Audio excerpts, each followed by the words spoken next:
again to Soccer in America. Today we will have a special segment called 90 plus 3, where we take 3 fans and discuss their opinions on American soccer topics. I am your host, Edgar Martinez, and today we have Andres Sanchez, Jesus Sanchez, Anthony Nunez. To start off, we asked some of the Houston Dynamo Academy coaches to answer a couple of our questions.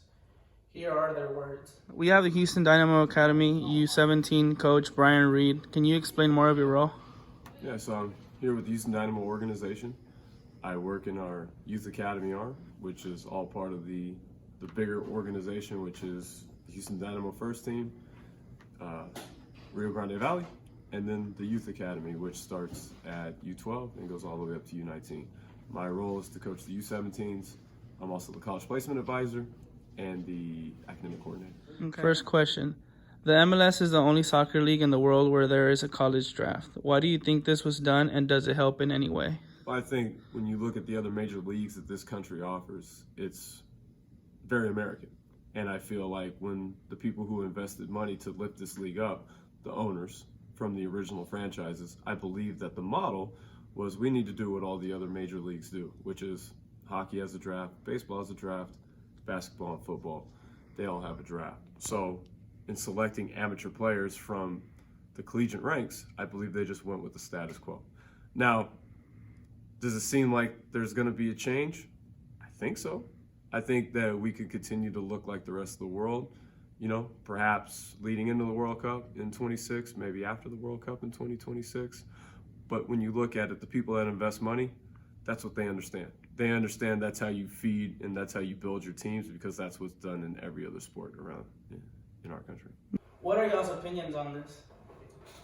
I agree with him because the system was built like the other sports that you had to play in college, but at the same time, you're getting your education, which is the good point, but the bad point is if you're trying to pursue the career of becoming a professional soccer player, you waste those 3-4 years, which is the average of a player that plays here, then goes to the draft. So you're wasting those years of actually playing at the pro level like the other countries around the world. So, does the college draft work or it doesn't? The college draft does not work.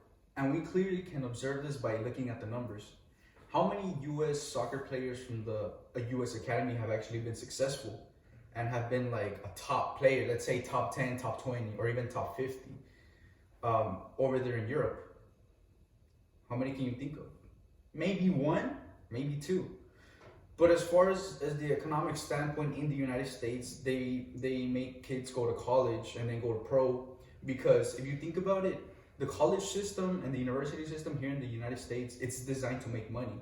So the more kids they have, the more money they make. Now, with that being said, I think that's one of the reasons the U.S. the professional soccer academies have the United States soccer players go to college first. It's due to that, because of the economic power. Now, I think if we focus, like Tony said, if we focus more on having them start from a young age and just focus on soccer as far as the pro level, because it all starts from the mind, right? So they have to really be 150% in soccer, mind, being healthy and doing what they have to do on a daily basis. And that college actually takes a lot of time from them. I'm not saying college is bad, college is good, but college is good for the people that only want to focus on that. Because if you want to focus on college and trying to be a professional athlete, it's really hard to dominate those things. And we clearly see that in soccer. Now, we might not see that a lot in like football and basketball as much as in soccer. But in soccer, you can tell, as far as the numbers, it's really affecting them in a negative way. So I think that's one of the perspectives you can look at. Here are a couple more of Brian's words. Compared to American youth academies, I think we can all agree that European academies produce more and better talent. Why do you think that is? Well, it's twofold. Number one, they've been doing it a long time. So anytime you've been doing something for a while and you're good at it, you got a good organization, good structure, that's going to happen. So we're fairly new. And at the end of the day, I think the other big one is that in all the other countries around the world, the top athletes are playing soccer, and especially in the countries that you just mentioned. Here in America, our top athletic players are divided. Their attention's split so many different ways, and rightly so. You tend to get paid more if you play the other sports. So around the world, those countries that you mentioned, the highest paid players outside of India all play soccer. In India, cricket is the big one. But really, Europe, South America, the top earning athletes in those countries, they play soccer. Here, that's not the case. So I don't.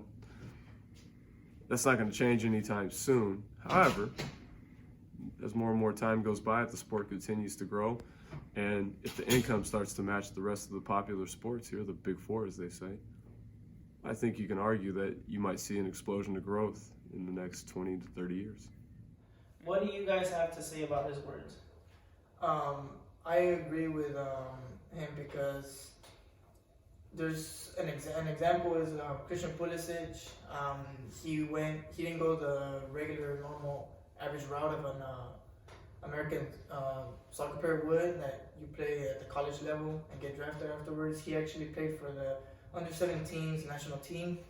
Got scouted by Borussia Dortmund from Germany, and then he went over there at the age of 16.